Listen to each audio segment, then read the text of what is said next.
थोडेसे तांदूळ आहेत. आता आपण याची खीर बनवून घेऊया. इथे तिथे ठेवण्यापेक्षा पटकन असा एक पदार्थ तयार होतो. चला तर मग बनवूया. सिंपल अशी, काही जास्त पदार्थ वापरायचे नाही त्याला, सिंपल अशी खीर बनवूया. चला तर मग बनवूया छान अशी खीर.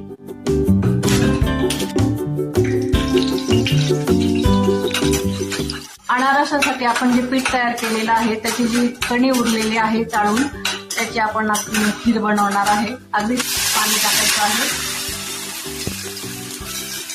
1 ग्लास पाणी टाकलेलं आहे मी.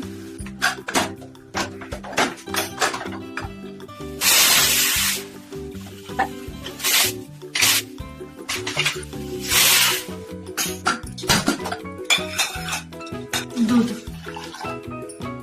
1 वाटी अजून दूध टाकणार आहे.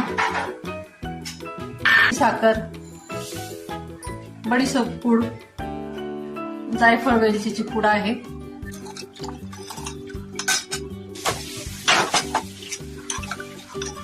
चारोळे, खोबऱ्याचा किस आहे. मस्त छान अशी खीर तयार झालेली आहे. बघू शकता तुम्ही. अगदी थोडस चाळ उरलेलं होतं, त्याची खीर बनवली मी आणि छान अशी व्यवस्थित झालेली आहे खीर.